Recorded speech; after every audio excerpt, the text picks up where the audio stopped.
Season 4 of Undermine. I am your host, Tom Marshall. We're going to continue our deep dive into key shows of the 90s, where we will eventually converge with fall 1997, and for that we're going to go into each of those shows in detail. However, we're building our way up, and we land on an amazing show today. Let's let RJ introduce it, my co-founder. I have great co-founders this season, and I'm lucky today to have Osiris co-founder. Sorry, I have great co-host this season. Osiris co-founder, Both. RJ.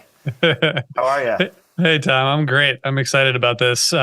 We've been making our way through the 90s, and we're gonna keep going.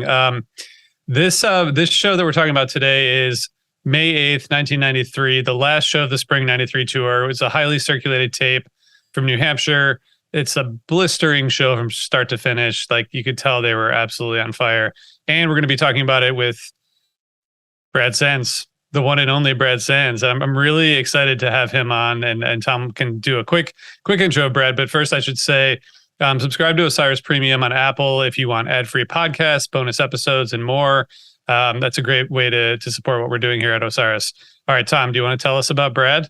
Yeah, I'm going to bring him on in a second, but basically the best intro for Brad is to say that he doesn't need an intro because he's been a friend of Osiris, appearing many times on Under the Scales and Undermine, and he's always a favorite guest because, he was the road manager to the band until 2004, and he's going to correct me about that the second he comes on, because for this show, he wasn't yet a road manager.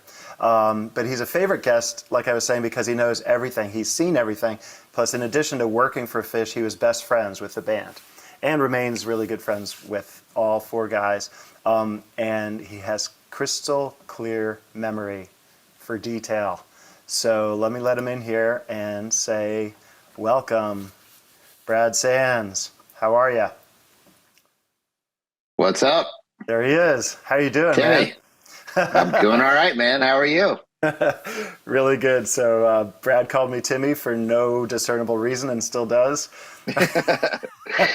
That's so weird, Tom. That's what Tom does to me, too. Yeah. I don't know why. I just, he's always been Timmy to me. He'll always be Timmy. Totally. So, Brad, we want to set the stage for this show.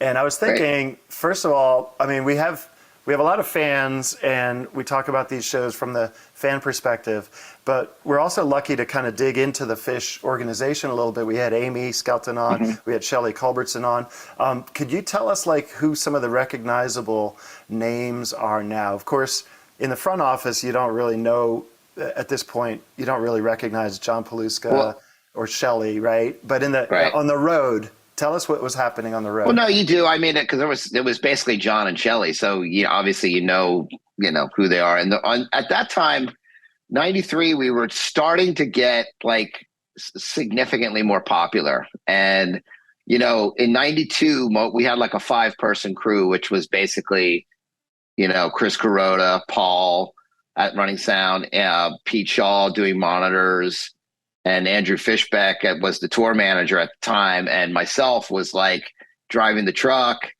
selling merch, and setting up the back line, and I had no experience in any of that, and setting up the lights too. I mean, so it wasn't like it was overly intellectually challenging, but it was a lot of work. And by the time we got to 93, I remember we brought Amy on, I believe, that tour to actually work for the band. I think she did the New Year's run maybe in 92, which was, correct me if I'm wrong, I feel like there was 2 shows in New Haven and Matthews Arena. Is that right? Yeah. Is that 92? Yeah, that's right. And, a quick funny story is that we were all hanging out in the hotel room in 92, and Amy was drinking, and she tackled me off the bed, and I flipped over and my foot went through the window and the glass went down to the, in the New Haven hotel, whatever it was. We were like, whoa. Anyway. That's awesome. Yeah. We brought and that tour in 93, if I'm right, it was probably the longest tour Phish ever did. Right. I mean, it was 4 months, from February to May, maybe 3 months, I guess, but that was a long tour. It's insane. So Was we the also at the time we had like, the lighting guy was this guy from New York named like Stu Weitzman, who was like had this giant, like he looked like Ronald McDonald, he was a piece of work. And Bob Newman was our sound tech who was like from Snow Sound. Yeah. And then, I think Greenpeace Mike was probably out. There's actually a picture on Phish on Phish.com of like there's a backstage photo from this show that has everybody in the picture. So admittedly, I looked at the photo and cheated a little bit to know who was in the crew at the time. But I do remember, obviously all these people. And it was also significantly, it was Andrew Fishbeck, who was the tour manager at the time. It was his last gig. He got fired. Got it. Like right after that. Oops, Got it. I don't know if we had to know that. Andrew was kind of like not, he was riding with the band and he just wasn't into it anymore. It just became too much for him. He wanted to go back on his farm and grow fucking potatoes or something. He was just like, Yeah, some people like, a young band looks around to their friends like, hey, do you want to be this? You want to do this? You want to do this? And a couple of you guys like worked your way up and made it all the way to Coventry in 2004. Right. Very few made it beyond. Yeah. There's probably a couple. Beth, I think Beth made it. But, Beth and Corona. Oh yeah, Corona, of course, Corona. But like you were saying, there's a couple that sort of were friends and then possibly didn't know that they were signing on for this incredible rocket ride. Yeah, I mean, I think it also depended on like what job you were in at the time too. It's like because at that time I was a guitar tech, bass tech, drum tech, and like I know nothing about playing guitar. Like I can't play, I'm terrible. And I remember that tour was the first tour Trey started using the acoustic on both Silent and My Friend. And that was my downfall of being a guitar tech because I could not tune that crappy guitar, like to save my life. And there's sort of that famous show at Red Rocks where Trey was like, yeah. So luckily I found my spot later on and doing different things, Or else I would have been one of those people you'd be laughing about right now. Yeah, remember that guy? Where was the show, Brad? You talked about this before, but how long before this was the show where you basically volunteered to start helping? Was it several years before? Like 2 years. It was in 91, so 2 years, yeah. So you're kind of just going for a couple of years doing various jobs on tour. Yeah, at the time I was the guy who basically, I was 22 years old. I would do anything, and, we didn't have, the budget and all this, we were growing exponentially, like fast, not like overnight fast, but fast enough, fast enough for you. Musically, Brad, like this is spring 93 is really, I think for a lot of fans when Phish really starts to like take off. And I think you and Tom had talked about earlier about the Santana show in Stowe in the summer of 92. That was kind of the beginning of this kind of rocket ride for a lot of people. But at this point in 93, I mean, they're touring the country. Their repertoire has grown so much. And the playing was just, I mean, like this show, I mean, it's just incredible how there's no foot off the gas the entire show. But what do you remember about that time period? I mean, I remember like a couple of moments, like, obviously the Horde tour, which, I don't even know how much we really wanted to do that, but it felt like something that we should do and wanted to in a certain degree.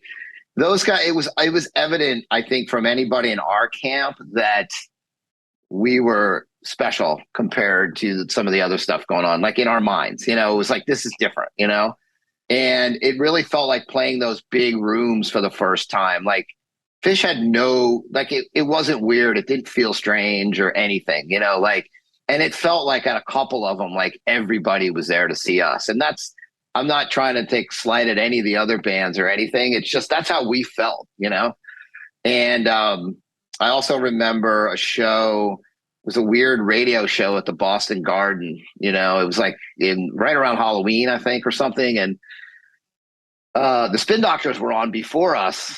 and it was like they had that hit at that point on the radio, and like it was the Boston Garden, and it was just like it was all Phish heads, you know. And even the Santana tour had some sort of start on that, because it was like the lawn would be packed with kids, and obviously like Carlos embracing them was such a big deal. I think both the band and crew learned so much on that tour. Like as a crew, we learned how to be professional. Like we weren't kids, you know. We learned there were guys on that tour who had been working for Carlos for 20, 30 years, you know. Yep. And at the time we were like, you know, I remember that tour, myself and Pete Shaw, we were mostly driving the truck in the morning, and the other guys were on a bus at that point. I think we would show up, we'd get there at 9 a.m. and just kind of hang out and try and just soak it up as much as possible, you know, because that was like a pro crew, you know. Like they had this guitar tech named Angus. Was like, whoa, Angus, the guitar tech, you know. And like, you want to talk about a hard job, like Carlos Santana's guitar tech is so unforgiving, you know, like, and it's, you know, it's not that he's like a bad guy or a jerk, or it's just, he's fucking Carlos Santana, you know, like that shit better work. Yeah. You know? He'll know if his acoustic guitar's out of tune. If he's that guy's going home the next day, like he's out of there, you know. Like luckily Trey was a little bit like he wasn't quite there yet, you know.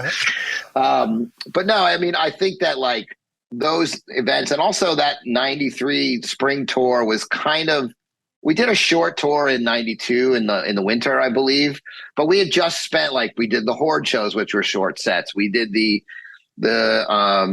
Santana tour. It was a lot of short.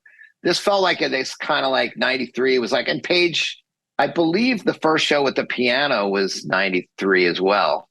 Yeah. Which I think played something into it too. And, you know, we would play, you know, on that tour, I think we started out in Portsmouth or Portland. No, 93 was Portland, Maine.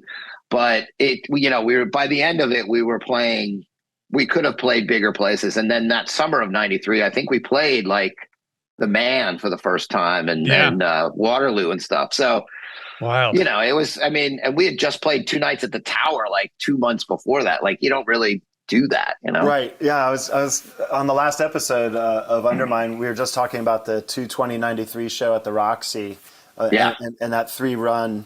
It started as a 2 run, and then it sold out, and you added another show, I think, is how that went. I don't think it was advertised. I don't know. I think it was just advertised as 3, but I could be wrong. Oh, I I'm feel not like sure. it was. I mean, I don't know, because at the time I would have just, you know, I was like, we knew we were doing 3 nights. Oh, okay. Yeah.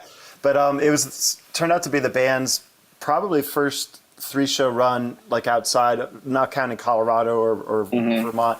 But by the time we're here in mid 1993, you guys had just completed playing theaters like the Tower in Philly, State Theater in New Brunswick. I was at both Palace, of those. and the Palace in Albany was a 2-night run. Yeah, two nights in Palace. And do you remember like what a big deal it was for the band to start playing theaters, but also to do multi-night runs? I think it was because they played like the Capitol Theater, I think, in like the 90s, right? And they played it with Blues Traveler, and early 90s. And it was a bigger deal to get, like, I remember like being from Philly or a PA, you know, like you always think like the Chestnut Cabaret, oh my God, you know, and then you get there and it's like a dump, you know, you're like, this place sucks, you know, like, so, you know, and not that the tower seemed so big at the time, you know? Yeah. But we were playing, I remember we did like 2 nights at a lot of different, like in Columbus, Ohio, and, you know, and I think maybe the first time we played the Warfield was probably 92,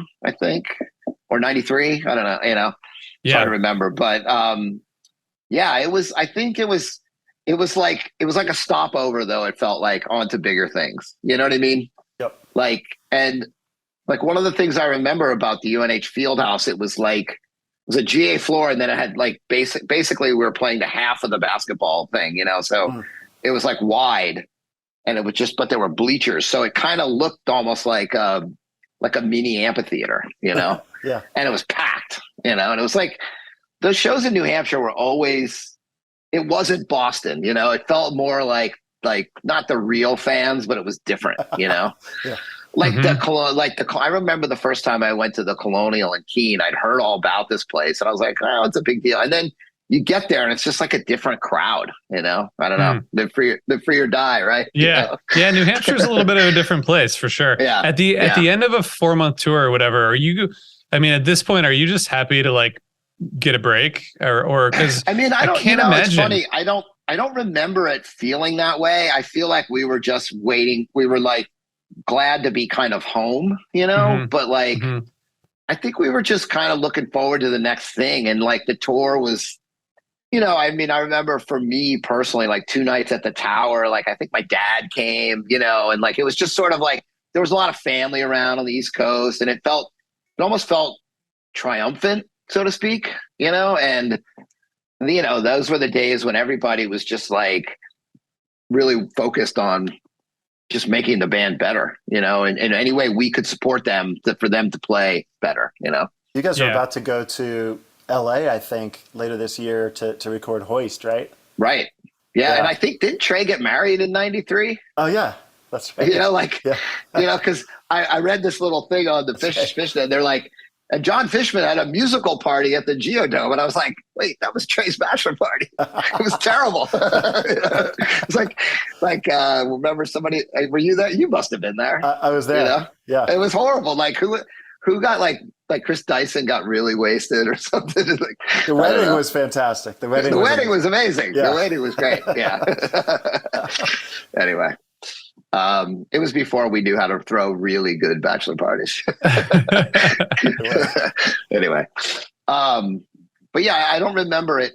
I remember it feeling like we were so psyched to be doing it. Like everybody was like, band was psyched to play. The crew was psyched to be out there. It just like, it was kind of like our whole life at that time. You know what I mean? Like we didn't, it just felt like we were just moving forward, and I think we also kind of knew how well the shows were selling at the outdoor places by then. And it was like, wow, this is crazy, so yeah.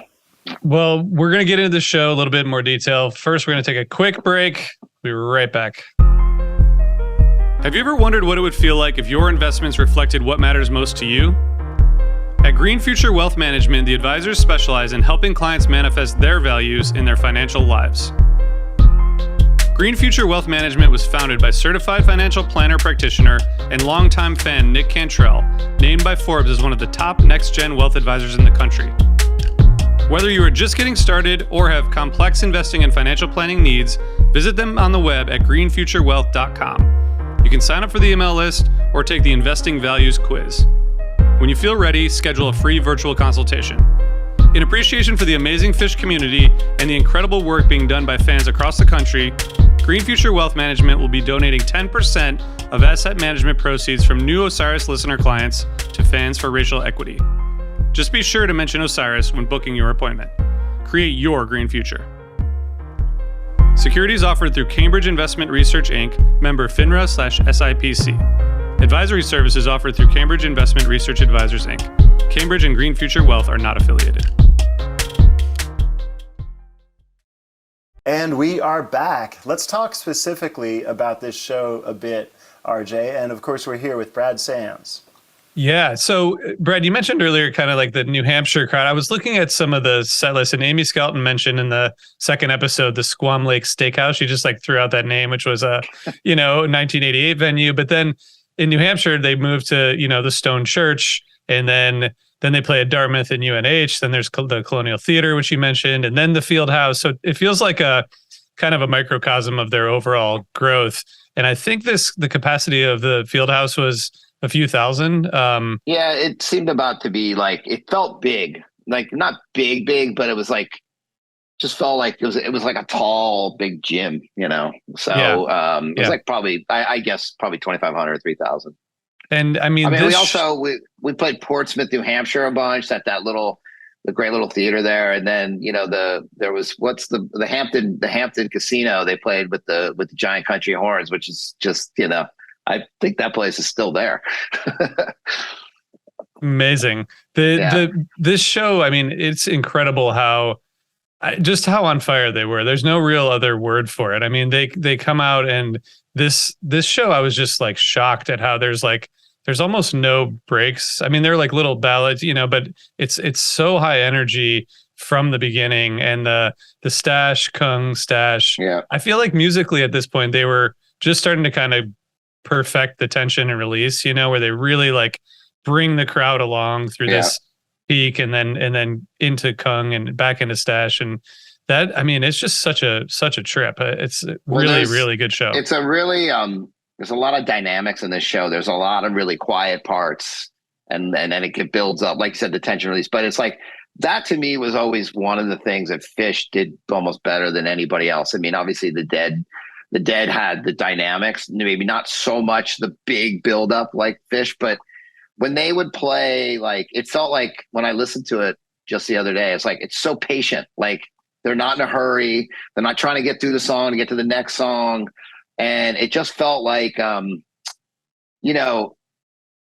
it was different, it was starting to get to that point, but that was the first show that I remember being like so much so like that just came out of the blue, it wasn't like you can hear it in Reba, especially like for the Dead. I mean, I don't know the Dead as well as you two, but to me, I think probably a little bit more than Phish, you know where the quiet spots might be, whereas no one expected, like in Reba, all of a sudden them all to drop out except Trey. Tiny bit. It's just beautiful. and knowing to drop out and knowing to not like hurry back to get, it's kind of like how What Divided Sky has become, that where you're waiting for the note. Like when that first started out, it was really cool in the sense of like, it would be like, oh my God, it's 20 seconds, I gotta, and now it's turned into a thing. But like, this is like, you really hear it in Reba. There's a little bit of it, and the Kung starts out like that and just builds. And then the second set, the Bowie, is just kind of outrageous. I feel like they didn't really open with Bowie that much back then. I felt like that was kind of different as well, mid-set Coil was not that common.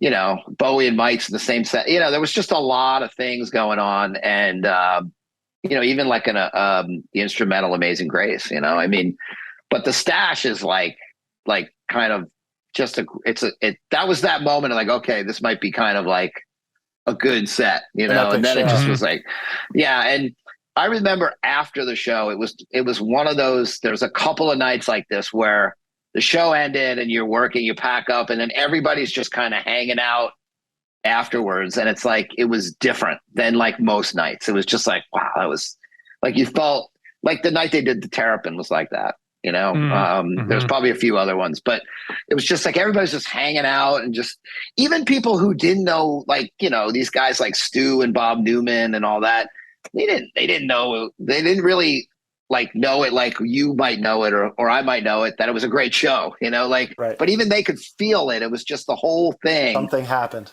Yeah, it was just, and it was very unique in the sense of like, it felt like they were really just like so comfortable in that element. And, that being one of the biggest shows of the tour, sort of a harbinger of things to come, in that, I always found that the guys are almost more comfortable with more people, I don't think they, when we would do the kind of club shows or underplays, I personally never thought they were as good as the bigger events, or maybe it's easier to get lost into the music when you're in a big place. I don't know, in all the 90s, this is looking ahead a little bit from where we are now in 93, but what would you say your favorite place to see Phish is?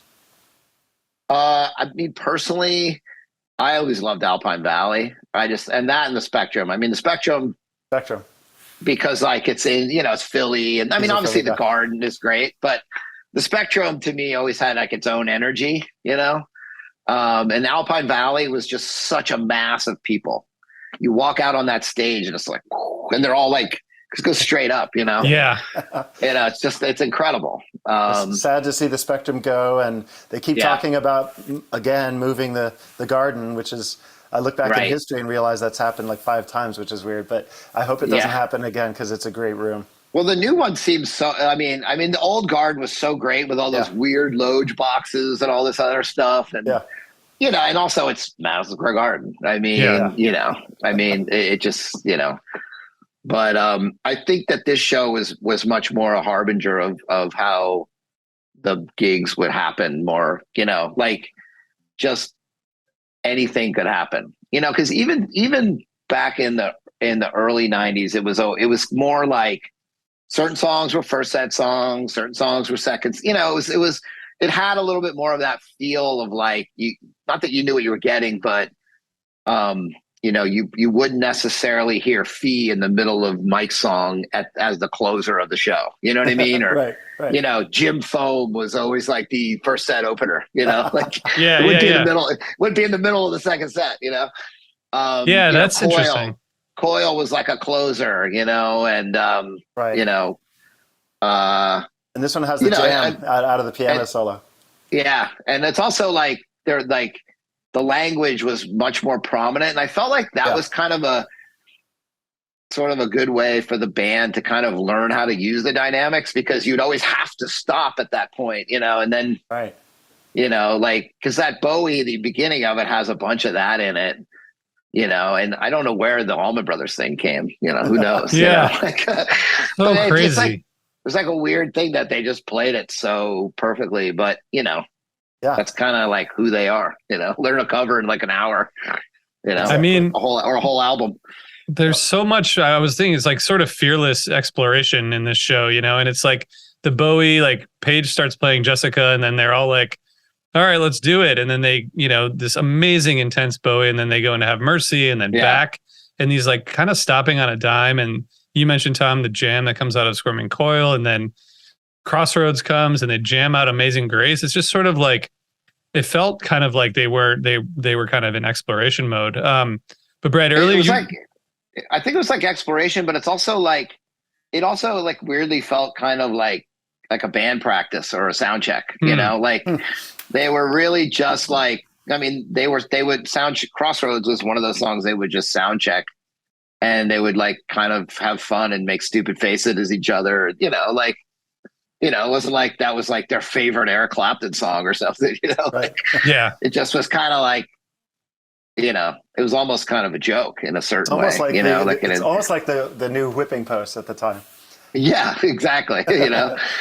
And, but, yeah, I mean, it came out of nowhere to me. I mean, because there's a lot of great shows from that time period. And I mean, I remember the State Theater right before that. That's New Brunswick. And I remember that show being great, It was amazing. Yeah, amazing. I was there for that one. Yep, loved it. Did they do Gamehenge at that one? I think, was that the Gamehenge one, or was there another State Theater Gamehenge? I don't think they did it RJ there. will know.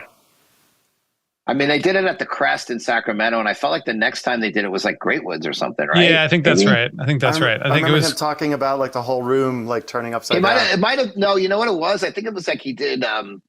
They did like McGrupp or something, which they hardly ever did. That's right. Something like that. Yeah. Yeah, they almost did. Yeah, they didn't do a full Gamehenge. You're right. Yeah. So, Brad, where did this like the patient? You talked about the patience, and I mean, is that just hundreds of hours of playing over the 4 months, or I mean, was that intentional?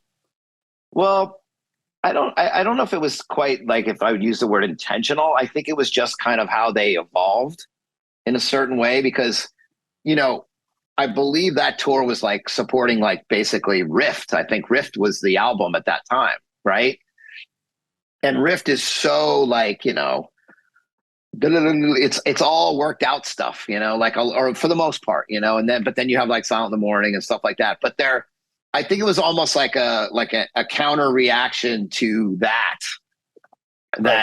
it was like, we don't have to like show off our chops or something, Mm-hmm. Yeah. And in a certain sense, like, Trey being the only guitar player, like when he would kind of play chords a lot in these jams, and it was like amazing to hear him play like that, like not always just soloing, but kind of like him laying back, giving the other guys some room to do some other stuff and play rhythm. Yeah. Like I always loved that, I mean, you hear it on that a little bit on the Bowie, when it gets into that like when it goes kind of dark, and that was the other thing. I always felt like they could go into these kind of weird, dark places, but yet you still kind of never felt like it was like they were kind of having fun with it.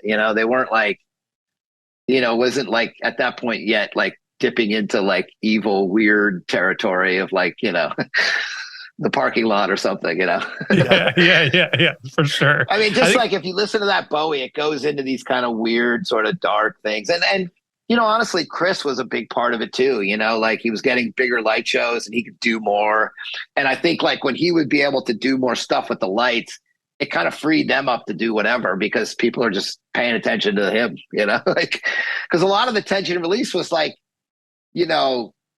even like I remember the first time I saw them, or one of the first times, and they played Golgi, and it was like that. I saw you with the lights, and it's like without the lights, that doesn't have that same effect. Yeah, that's a really good point. And I think Chris has the ability, back then, even then, to like play with the colors when the music would go dark, he would go dark, and it would enable them to kind of like not have to rush back out and play the big moment. I was blown away. I think right around this time when It's Ice played, and that part where they're sliding with the others on the wrong side of the skin and go into that underwater mode, how Chris makes it underwater. And I was just like, this is, I don't know if other bands are doing this, but you're right. Yeah. Keep watching this band. Thank you for joining us, man. Yeah. Brad, it's always a pleasure. And anytime I love talking about it. It's cool. It gives me a chance to go back and listen to it because, I'm too busy wrapped up in my own stuff to listen to. Well, like I say, your memory is always spot on. You remember things from other shows. When you want to talk about the OJ show, give me a call. That's my favorite. I love that show. Okay, and you kind of mentioned how those nights. I love that one. I will. We'll talk about that. But also, just a comment about you. Like, you're working, but you also are paying attention to the music. There's a lot of people working that they hear it, but they're not really paying attention. You pay attention song by song. Well, at that time too, I was probably the biggest fan working for them, maybe other than Shelley. Shelley was a different kind of fan, though. She was just like, she's not going to cut loose or like, but she knew every song. She was analyzing and, but I was still in that mode of like, wow. Like, wow, I can't believe I'm sitting on the side of the stage watching this, Plus I had that little song list book and I used to write them down and, I was kind of, and I was also taping at the time. Like most of the tapes that are out there in circulation are probably like I had my little D6 that I would run off of the monitor board. And like all those tapes that got out in the 90s were mostly because I gave it to my friends, Thank you. And, they didn't care, so. Thank you for that. Well, thank you for joining us. Cool. And remember, to the audience, remember to review and subscribe wherever you listen or watch. And on the next episode, we'll be wading a little deeper into 1993 to talk about another huge leap in Phish's career. But until then, blaze on. And thank you very much, Brad Sands, for coming and joining us again. And we'll have you back.